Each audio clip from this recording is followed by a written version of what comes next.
Greetings, BookTube. Welcome back to the History Shelf. I am your host, Peg. I am feeling very animated this evening to share with you the fruits of a recent Princeton University Press flash sale.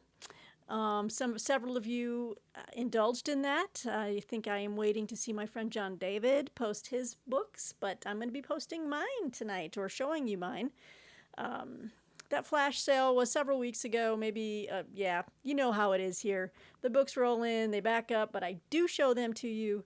And yeah, this is all Princeton University Press. They know me, they know I love their flash sales, and I lock it on. So, without further ado, we've got a stack of, let's see, I didn't go too crazy in this last flash sale. 6, okay, well, I got 10. So we're going to show you 10 books. Let's see if we can do this within 20 minutes. Let's try to keep this a nice, breezy, short video. Let's start off with the fact that how many of these books are hers?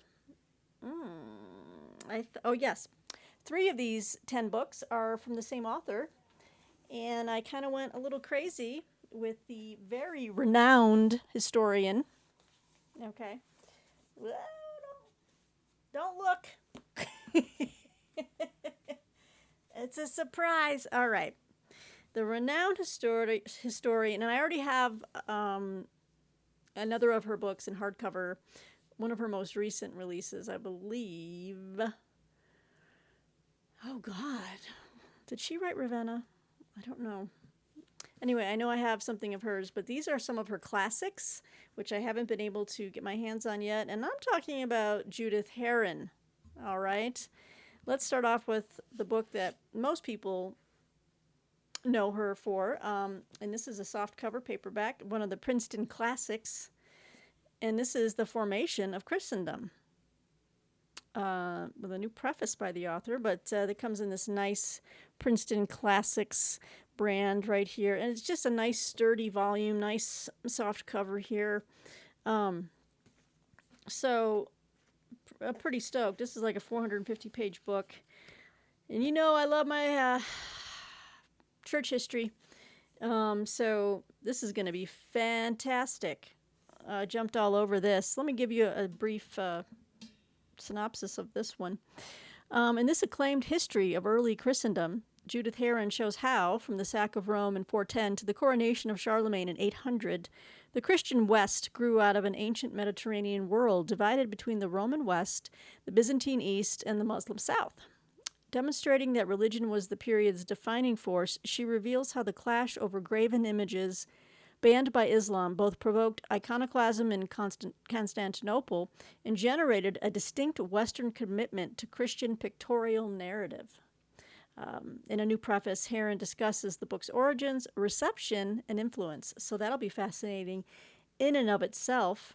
Yep, this is the preface to this particular version, to the Princeton Classics edition.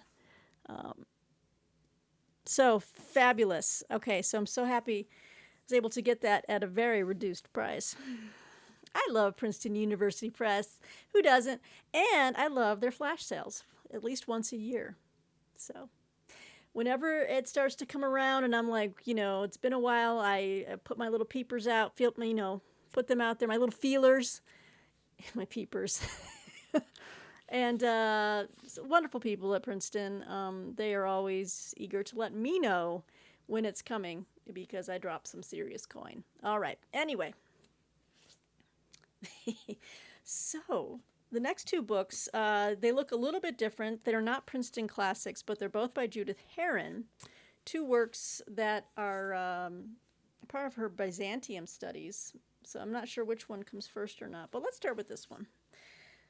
So it's a very beautiful book, a little bit larger, slightly larger sized book than the other one. This is Women and Empire in Byzantium, Unrivaled Influence is the title. Judith Herron, not as thick, but as you can see, it's just a larger book than the other one. So, but very beautiful. So we got a lot of blurbs on the back.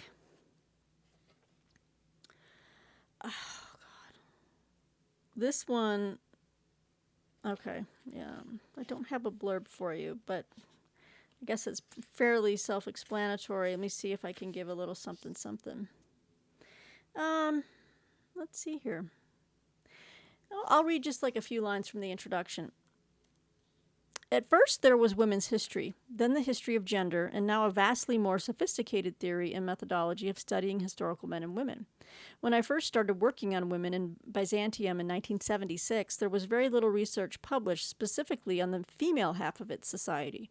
Only a few empresses, princesses, nuns, and other famous or infamous individuals received attention. And most of it was scurrilous, designed to illustrate their weak characters and dangerous impulses, as male authors perceived them. Yet women not only accounted for 50% of the population in the Byzantine Empire, and, however restricted, must have influenced their male relatives, they could also be studied in their own terms. The moment I started to look for them, I found frequent records of women taking initiatives in a wide range of sources, which indicated a far greater visibility than had been assumed of women outside the imperial court, as well as within. Okay. So, yeah, the other book I have is the companion volume. I'm glad I started to read this for you. It says here 40 years of researching and writing about the distinctive features of Byzantium are presented in this book and its companion volume, which I'm about to show you, Margins in Metropolis, Authority Across the Byzantine Empire. All right. So, a great study on women's role in Byzantium. I always love books that kind of highlight, again, the other half of society sometimes, you know. And so here's the companion volume. Very similar type of cover here. And Authority Across the Byzantine Empire, Margins in Metropolis. Let's see.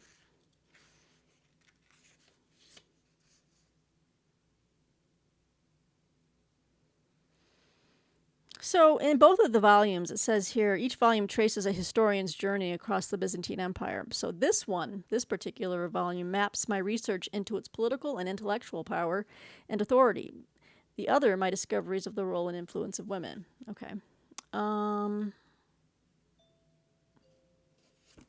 Anyway, I thought that was interesting, and I've got 3 books by Judith Herron, 2 kind of, companion volumes researching the Byzantine Empire, and then the formation of Christendom. Wonderful publications, bound, beautiful books by Princeton. Thank you, Princeton. You got my money. No, you treat me good. Let's see. All right. Now, and I picked up another Princeton Classics. I think I had been meaning to get this one from the last time there was a flash sale, and I didn't. Either that or now I have a duplicate, but I'm pretty sure I don't. This is by Kenneth Pomeranz. This is The Great Divergence, also known to be a classics in the field, obviously. Only classics are printed with the Princeton Classics. The subtitle is China, Europe, and the Making of the Modern World Economy. Also with a new preface for this particular edition. So, very beautiful book here. Because you know what, reading a beautiful book is always helpful. I know I of course read enjoy the content between the books, but it's important to have a well put together book, don't you say? I think so. The Great Divergence sheds light on one of the great questions of history. Why did sustained industrial growth begin in Northwest Europe? Historian Kenneth Pomeranz shows that as recently as 1750, life expectancy, consumption, and product and factor markets were comparable in Europe and East Asia. Moreover, key regions in China and Japan were no worse off ecologically than those in Western Europe, with each region facing corresponding shortages of land-intensive products. Pomeranz's comparative lens reveals the 2 critical factors resulting in Europe's 19th century divergence: the fortunate location of coal and access to trade with the New World. As East Asia's economy stagnated, Europe narrowly escaped the same fate, largely due to favorable resource stocks from underground and overseas. This Princeton Classics edition includes a preface from the author and makes a powerful historical work available to new readers. So, Hell yeah. So I'm happy to have this. This is going to be an interesting read. All right. Just start reading it right now. All these books are so great. I just want to drop what I'm doing and just start reading. And then I picked this up because I've been thinking about getting... Oh,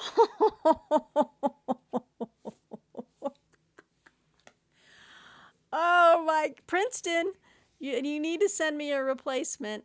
I'm going to make a... Oh, I didn't even tell them this. I just assumed everything was great with the cover. I mean, with the book.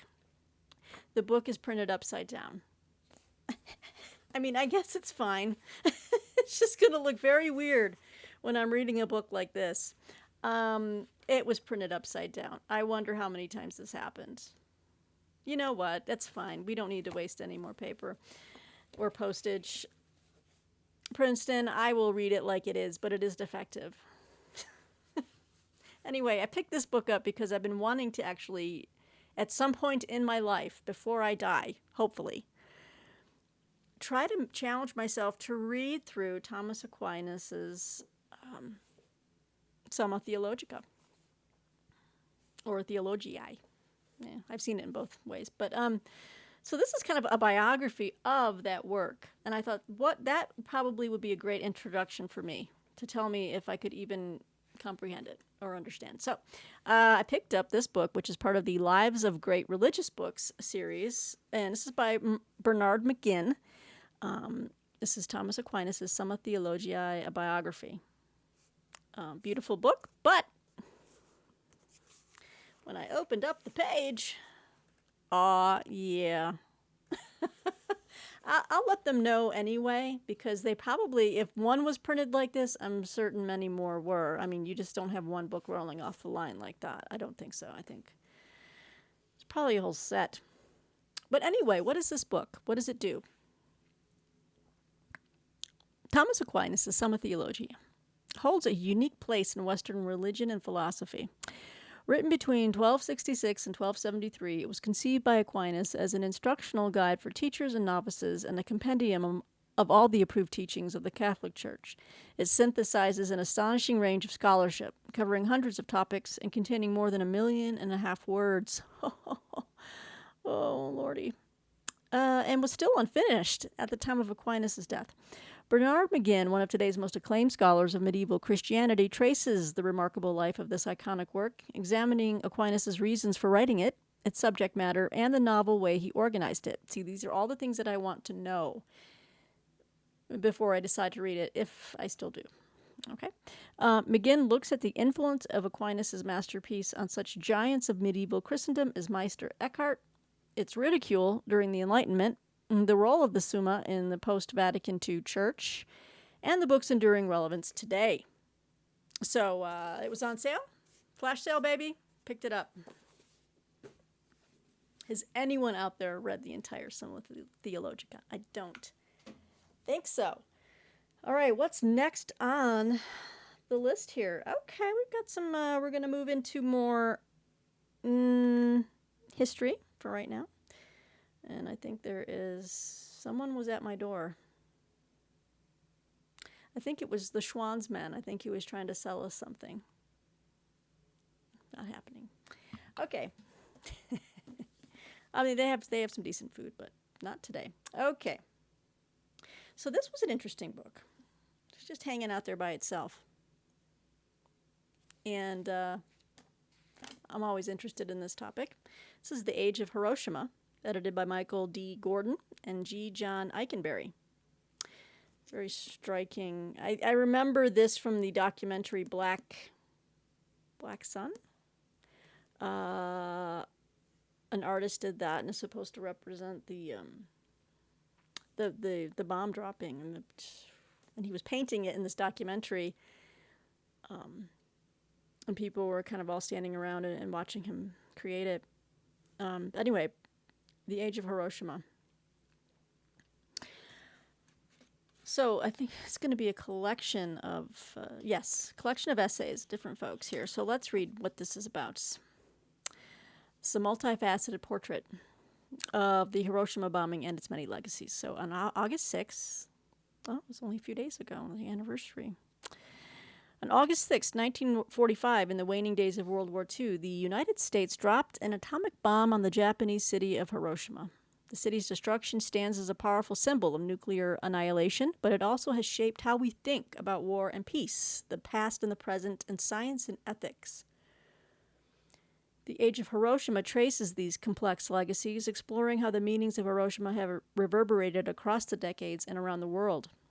Michael D. Gordon and G. John Eikenberry bring together leading scholars from disciplines ranging from international relations and political theory to cultural history and science and technology studies, who together provide new perspectives on Hiroshima as both a historical event and a cultural phenomenon. As an event, Hiroshima emerges in the flow of decisions and hard choices surrounding the bombing and its aftermath. As a phenomenon, it marked a revolution in science, politics, and the human imagination, the end of one age and the dawn of another. The book reveals how the bombing of Hiroshima gave rise to new conceptions of our world and its precarious interconnectedness, and how we continue to live in its dangerous shadow today. So that makes me also think about, when you think about the A-bomb, hydrogen bomb, all those bombs. Anyway, makes me also think that there's a movie coming out about Oppenheimer. And I saw the trailer for it, and it's very brief. It only teases. I mean, I think they're still filming it, or at least in the beginning stages of editing it, but I think it's in black and white. It's all about Oppenheimer, and I think it's gonna be amazing. I hope so. But powerful stuff. All right, also on my list of things I wanted to read more about, and I knew about this book, I just never got around to getting it. But this was a centennial edition with a new preface by the author. Of course, Princeton put it out, and I said it's going to be quality book here. I want to know more about the Weimar era in Germany, but tons of other eras and aspects. I'm reading a book right now on World War I as a buddy read with Bill Rutenberg on the Catastrophe 1914 by Max Hastings. So, I've read a lot about Germany in World War I, especially in World War II, but that little era between the wars, I really wanted to understand more. So, this is Weimar Germany, Promise and Tragedy. As you can see, it's by Eric D. Weitz, and this is the Weimar Centennial Edition. But a great cover, very evocative. It's before disaster befell them again, Germany and the world. Beautiful edition. Nice, sturdy book. We've got one set of inserts here of color, and it's got a lot of artwork.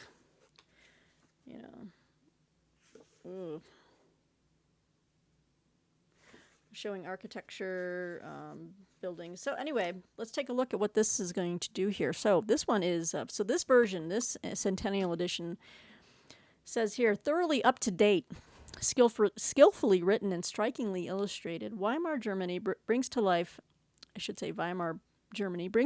era of unmatched creativity in the 20th century, one whose influence and inspiration still resonate today. Eric Weitz, now I'm giving him Weitz, sorry, Eric Weitz, has written the authoritative history that this fascinating and complex period deserves, and he illuminates the uniquely progressive achievements and even greater promise of the Weimar Republic. Weitz reveals how Germans rose from the turbulence and defeat of World War I and Revolution to forge democratic institutions and make Berlin a world capital of avant-garde art. Whew. He explores the period's groundbreaking cultural creativity, from architecture and theater to the new field of sexology. Isn't that a Justin Timberlake album? Sexology. And presents richly detailed portraits of some of the Weimar's greatest figures. Weimar Germany also shows that beneath this glossy veneer lay political turmoil that ultimately led to the demise of the Republic and the rise of the radical right. Yet for decades after, the Weimar period continued to powerfully influence contemporary art, urban design, and intellectual life, from Tokyo to Ankara and Brasilia to New York. Featuring a new preface, this comprehensive and compelling book demonstrates why Weimar is an example of all that is liberating and all that can go wrong in a democracy. Truer words have never been written. Bam. All right. So a nice big chunk of history here from Eric Weitz and Princeton. Okay, let's move to this book. Oh, I had another Princeton Classics hiding out. I didn't. So I've got 3 Princeton Classics to add to my collection. I've got a few more downstairs from past flash sales. John David is the one that made me decide to get this at the last minute. He had found it, and I was like, oh, I have a biography about this guy. And it would make sense for me to read the biography in tandem with a little bit of this man's work. It's a slim volume, but this is The Passions and the Interests, Political Arguments for Capitalism Before Its Triumph by Albert O. Hirschman.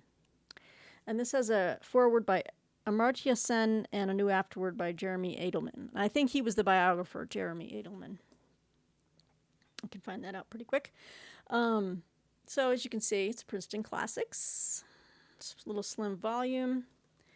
So it says here, Albert Hirschman here reconstructs the intellectual climate of the 17th and 18th centuries to show how the pursuit of material interests, so long condemned as the deadly sin of avarice, was assigned the role of containing the unruly and destructive passions of man. Hirschman offers a novel interpretation of the rise of capitalism, one that emphasizes the continuities between old and new, in contrast to the notion of a sharp break that is common to both Marxian and Weberian thinking. Max Weber. Among his startling insights is the finding that capitalism originally was supposed to accomplish exactly what was soon denounced as its worst feature, the repression of the passions in favor of the harmless, if one-dimensional interests of commercial life.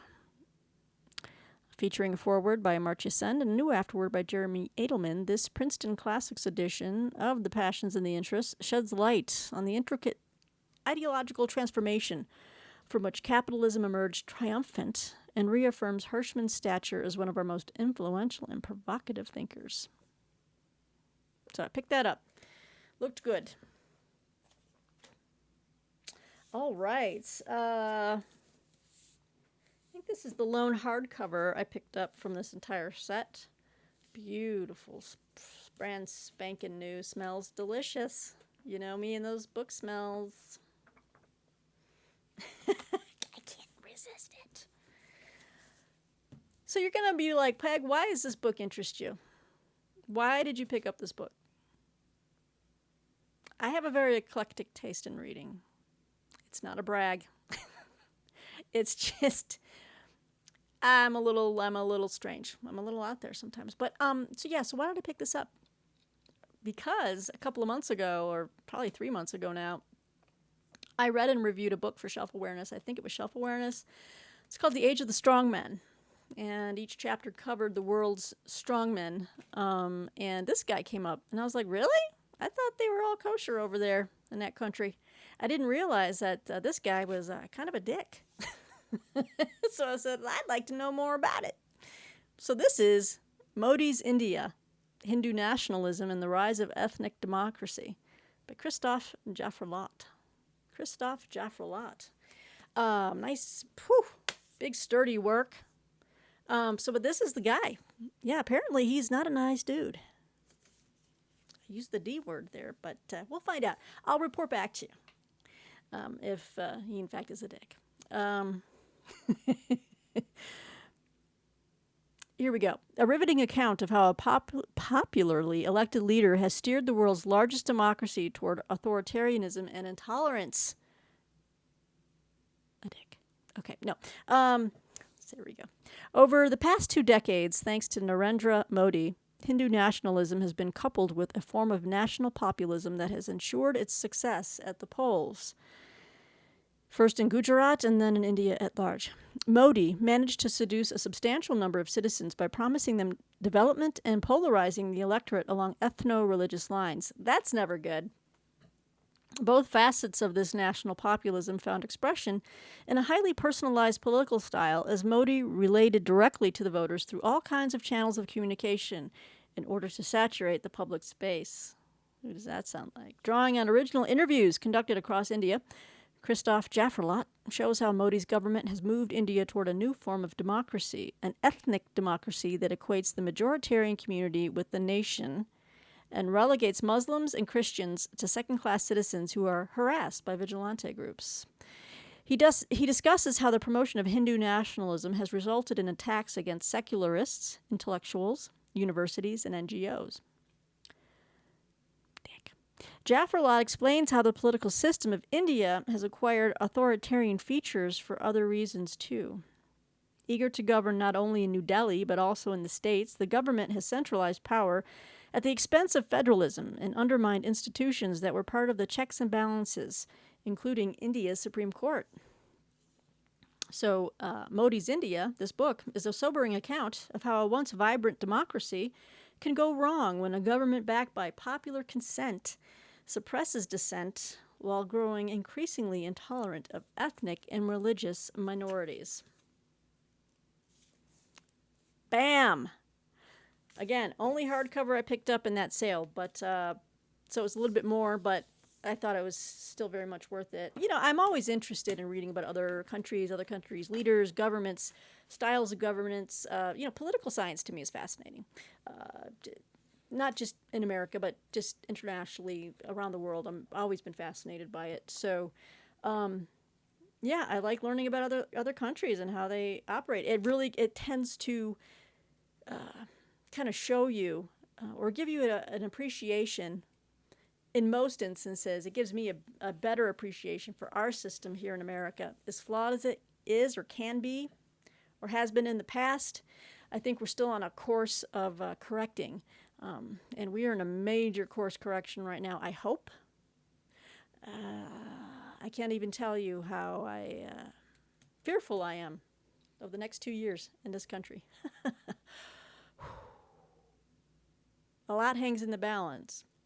But I'm going to tell you what, reading about other countries and how they govern, how their people are either encouraged to be, to share their voices, or if they're tamped down. I mean, regardless, I have always come away with a feeling of, my God, I am so happy that I was born in this country, that I'm an American, for all that's worth.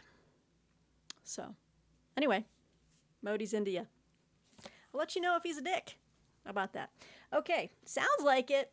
Kind of sounds like it. All right, so, this final book, beautiful softcover trade paperback. I think I have looked at this book several times and have never taken the final step to purchase it. This time I did, because one of my areas of history, and I have a whole set behind me, my head right there, those black volumes right there. That's like a 5-volume set. I've read, I don't want to say dozens, but at least a dozen books on the French Revolution, but I'm still fascinated by it. So fascinated that I had to say that twice. Okay?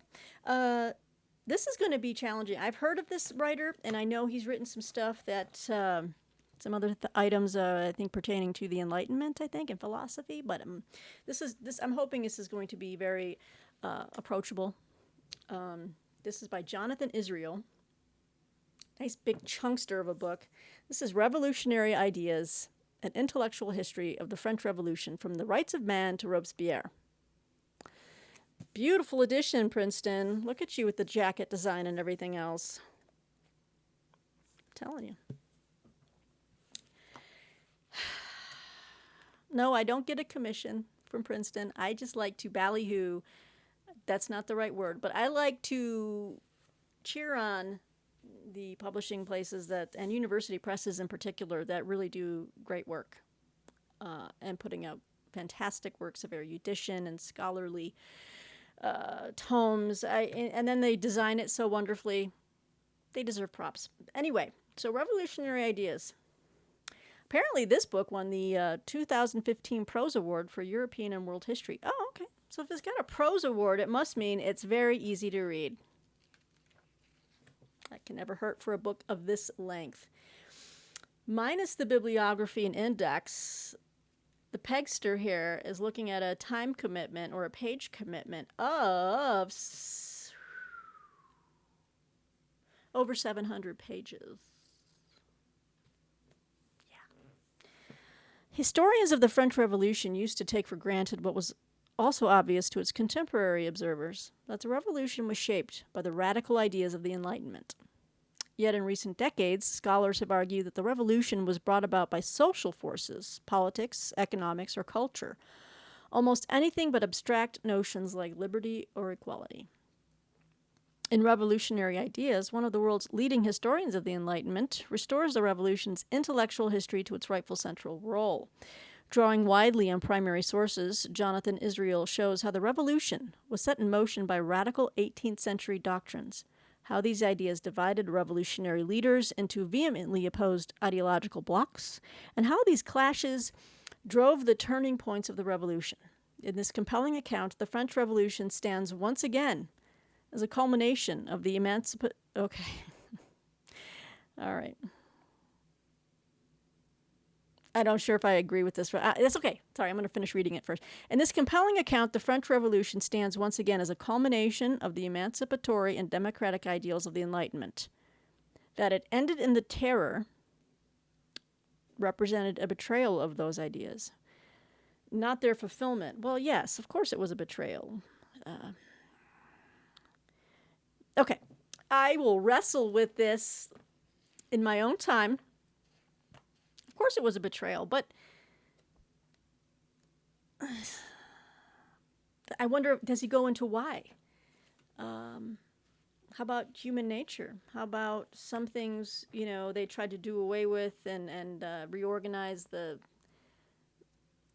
calendar, like going back to strange gods, and it's just very weird. It was very weird at the end of it, and obviously it went way left. Literally, way left and way south. All right, but hey, I'm excited. What do we got here? Let's look at the table of contents here. Maybe we can get a sense of things. Yeah, standard stuff. Let you guys look at that for a second. Black emancipation, deadlock, Estates General, National Assembly. Okay, so your standard history of it, but I'm curious to see how he's going to kind of spin it. But anyway, guys, this is my big stack of Princeton University press titles that I collected in their flash sale. I hope in another year there's because I think I was searching deep within the vaults there. I was searching online for those things that just go underneath the radar. Some of these are fairly well known, but I'm hoping by next year there'll be a few more that I'm going to want to pick up. So Princeton, you've got your marching orders to make a delightful sale for me next year, and I will gladly hand you my money. Anyway, wow, I've only got a 30-minute video. That's pretty cool, guys. Let me know what you think of these titles. Let me know if you also saw that sale and if you picked up any titles. Comment below. I would love to know what you picked up. Maybe you picked up one of these. Who knows? In the meantime, guys, have a great evening. I'll be back real soon. I'm almost embarrassed to say that I have a massive Hamilton book haul coming. I have been reading. Not only I've been reading so much that my eyes are bleeding at night. No, I'm kidding. But I've got a massive, probably the biggest Hamilton book haul ever recorded, or not yet recorded, but will be. Here's a teaser. 34. I'm not going to say anything else. Just 34. That's coming soon. And it's probably going to have to be a two-parter. I think it will be. Okay, guys, until next time, have a great evening, and we'll see you back here at the History Shelf. Take care.